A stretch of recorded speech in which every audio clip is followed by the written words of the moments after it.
Amém? Glória a Jesus, irmãos. Os irmãos abram suas Bíblias em Mateus, capítulo 24.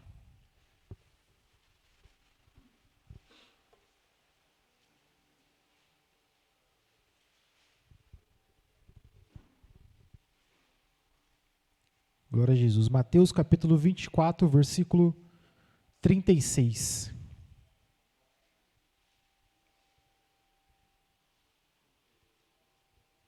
Amém? Diz assim: Porém, daquele dia e hora, ninguém sabe, nem os anjos dos céus, nem o Filho, mas unicamente meu Pai. E como foi nos dias de Noé, assim será também a vinda do Filho do Homem. Porquanto, assim como nos dias anteriores ao dilúvio, comiam, bebiam, casavam-se e davam-se em casamento, até o dia em que Noé entrou na arca, e não o perceberam, até que veio o dilúvio e os levou a todos. Assim também será a vinda do Filho do Homem.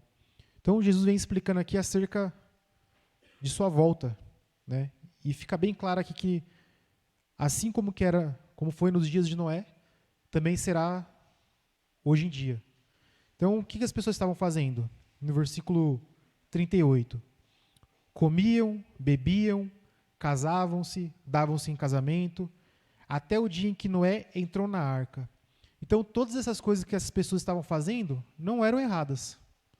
Né? A gente não come, né? A gente se reúne, come, às vezes tem um dia da sopa, né? A gente se reúne aqui, é errado? Não é errado, irmãos. As pessoas se casavam, davam-se em casamento. Né? Como diz, as pessoas do mundo estavam vivendo suas vidas. Né? As pessoas falam assim que só se vive uma vez. Né? Então, não era errado. Estavam vivendo a vida deles. Só que eles estavam tão distraídos que no início do versículo 39, né? Do finalzinho do 38, né, diz assim: até o dia em que Noé entrou na arca e não o perceberam. Então eles estavam tão distraídos, tão ocupados com as suas coisas, com os seus afazeres, que Noé entrou na arca e nenhum deles perceberam, até que veio o dilúvio. Né? Então esse alerta que Jesus faz aqui é acerca das distrações. Né? Tudo que eles estavam fazendo aqui, como eu mencionei, não era errado. Né? Estavam vivendo normal, a vida deles normalmente.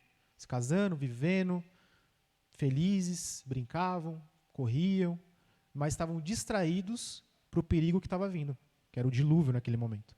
Né? Se a gente for ler essa mesma passagem, não precisa abrir lá, em Lucas 17, fala que nos dias de Ló aconteceu a mesma coisa.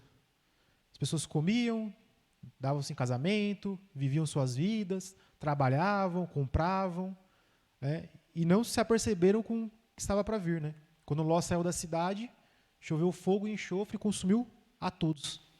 Então, aqui não vem um alerta para a gente acerca das coisas do mundo. Porque o mundo está no maligno desde Gênesis.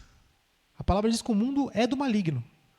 Então, o alerta não é para saber se o mundo é do maligno ou não, se o mundo é bom ou não. É acerca da distração. Nós já temos essa certeza. O mundo é do maligno. Nós não pertencemos a esse mundo. Né? O reino de Jesus não pertence a esse mundo. Então, o alerta aqui é sobre as distrações. Então, o maior perigo é a gente deixar o diabo, o inimigo, nos distrair. Que a gente esteja igual a essas pessoas aqui. Comendo, vivendo, trabalhando e se esquecendo do principal, da mensagem que o Evangelho vem nos trazer.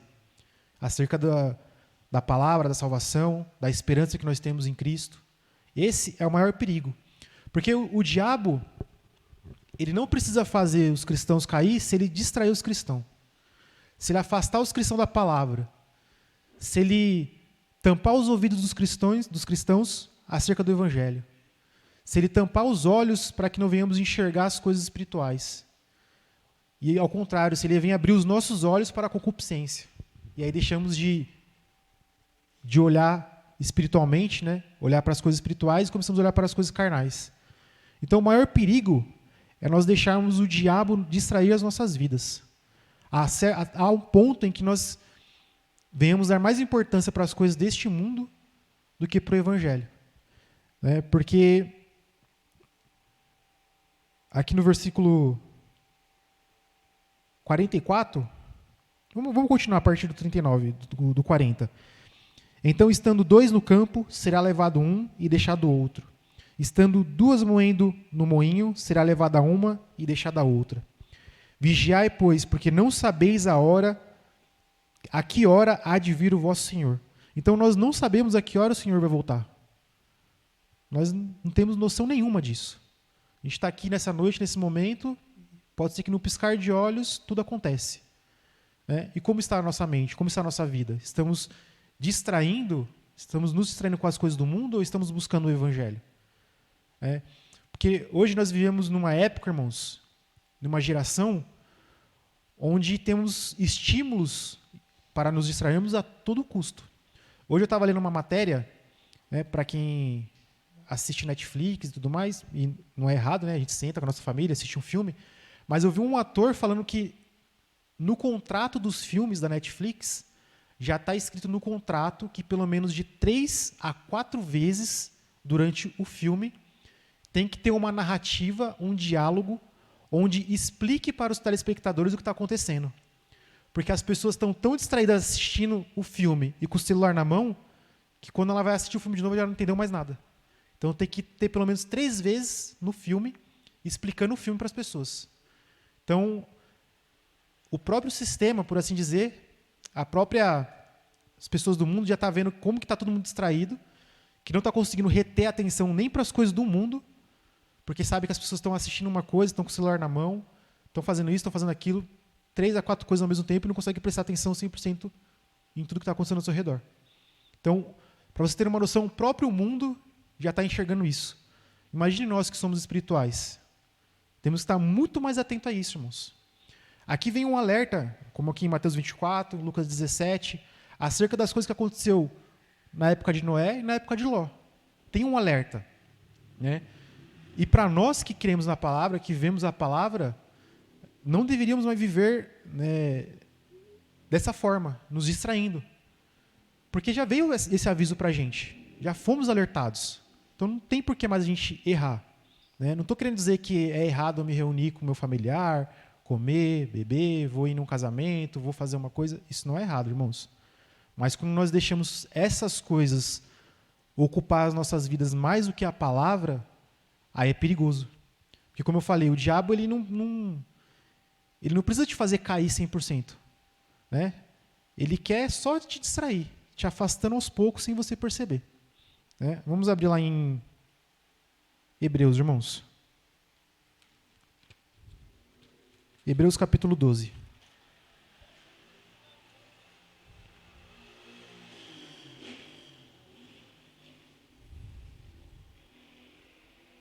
Então, o maior perigo para nós cristãos são as distrações, irmãos. E são tantas, são muitas. Né? Quando eu leio as cartas, né, do apóstolo Paulo, e quando ele menciona Demas, ele diz assim, Demas, amando esse presente século, né, ele se afastou da palavra. E quando ele fala esse presente século, ele fala daquela época. Então, Demas, naquela época, ele já amou aquele presente século a ponto de se distrair e abandonar a palavra. E para nós, hoje em dia, que tem muito mais coisa do que tinha naquela época para se distrair, para viver. Né? As pessoas falam, o mundão é lindo, o mundo é lindo. E é lindo, né, irmãos? Tem paisagens bonitas, tem lugares lindos pelo mundo. Né? Quem tiver a oportunidade de visitar, visite. Mas o principal é o Evangelho.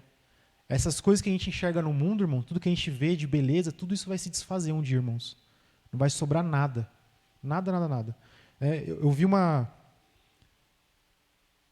frase, eu não lembro, acho que foi não sei se foi algum escritor, mas ele fala assim que a média, mais ou menos, de vida das pessoas neste mundo, não lembro de cabeça, mas talvez esteja em torno de 70, 80 anos, né?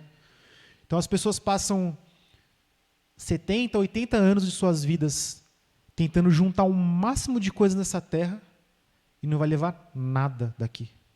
É como se a gente estivesse vivendo o exagero de ter todas essas coisas só para o nosso ego, para inflar o nosso ego. Aí ele faz uma comparação. Né? É como se a gente alugasse um hotel para passar um final de semana e você quiser decorar todo ele. Aquele quarto do hotel ele é seu por 1, 2 noites, depois não pertence nada a você. Você vai embora no dia seguinte e deixou tudo para trás. Né? E assim é nossas vidas, irmãos. Vivemos aqui nessa terra, né? Esse nosso corpo ele se corrompe, né? Um dia seremos transformados, mas essa carne aqui ela vai morrer, irmãos. Tudo que nós juntamos, roupa, sapato, tesouro, carro, tudo vai ficar aqui. Não vai nos pertencer. E todas essas coisas servem como embaraço para a gente. Né? Vamos ler aqui Hebreus 12, versículo 1, irmãos. Portanto, nós também, pois que estamos rodeados de uma tão grande nuvem de testemunhas, deixemos todo embaraço e o pecado que tão de perto nos rodeia, e corramos com paciência a carreira que nos está proposta, olhando para Jesus, autor e consumador da fé, o qual, pelo gozo que lhe está proposto, suportou a cruz, desprezando a afronta, e assentou-se à destra do trono de Deus. Então, aqui no versículo 1, irmãos, deixemos todo embaraço e o pecado. Então, aqui já tem uma distinção. Nem todo embaraço é um pecado. Mas o que é pecado é pecado. Então, o que é embaraço, irmãos? É tudo aquilo que nos atrapalha. Quem assistia na televisão, já viu aquele programa, acho que era Passo Repassa? Eu lembro que tinha uma gincana que colocavam... A pessoa tinha que atravessar de um lado para o outro e no meio tinha um monte de fio assim, que a pessoa tinha que atravessar e às vezes era escorregadio, tinha que pular e atravessar e tocar o sino do outro lado. Bom, o embaraço é isso. A gente está de um lado, no mundo vai ter todas essas linhas embaraçadas, tudo isso. A água que vai fazer nos escorregar, que vai nos segurar, vai nos prender. E do outro lado, na linha de chegada, está Cristo. Para a gente chegar até Cristo de um lado para o outro, a gente tem que deixar todos esses embaraços. A gente vai passar pelo caminho, vai ter alguma coisa que vai agarrar no seu pé ali. Ó. Você tem que, ó, sai. Não quero me prender a isso. Quero continuar prosseguindo. Então, tem coisas muito boas no mundo, irmãos. Né? Tem paisagem, como eu falei, mas a gente não deve olhar somente para isso, porque isso são distrações. E se nos distrairmos, irmãos, a gente... É igual quando você está no ponto de ônibus. E já aconteceu comigo várias vezes, irmãos. Está no ponto de ônibus, aí você... Opa, chegou uma mensagem. Você vai olhar a mensagem, vai responder, vai ver rede social. Quando você olha, o ônibus passou. Perdeu. A gente não pode perder o ônibus que vai nos levar até Cristo, irmãos. Não podemos. Né? Quando chegar no dia da volta de Jesus, precisamos estar atentos e vigilantes. Né? Jesus, em nenhum momento, ele fala assim, corram, fujam, mas ele nos alerta, vigiem. É esse a mensagem de Jesus. É o conselho principal de Jesus. Vigiem, estejam atentos. O diabo ele quer tirar nossos olhos de Jesus, assim, que a gente não olhe mais para Jesus. Que a gente olhe para as coisas terrenas, para as coisas deste mundo. O diabo quer roubar o nosso tempo. Né? O tempo que a gente podia estar na igreja, óbvio, né? Tem irmãos que podem, tem irmãos que não podem, estar aqui orando, mas o tempo que a gente podia estar aqui, muitas vezes o diabo está roubando. Porque ao invés de estar aqui, às vezes está sentado no sofá, está em outras coisas, né? Fazendo coisas deste mundo que não nos edificam, que muitas vezes não é pecado, mas é um embaraço. Né, irmãos? Então, que possamos estarmos atentos, vigilantes, continuar olhando para Jesus, como lemos aqui, que Ele é o autor e condutor da nossa fé. Né? Não deixar que as coisas desta vida, as coisas deste mundo, as distrações que são tantas, nos atrapalhem de prosseguir essa caminhada, irmãos. Amém? Glória a Jesus, irmãos. Vamos orar e agradecer ao nosso Senhor Jesus por mais essa oportunidade de estarmos aqui reunidos. Sempre bom estar com os irmãos, orando, intercedendo um pelos outros, ouvindo a palavra. Amém, irmãos?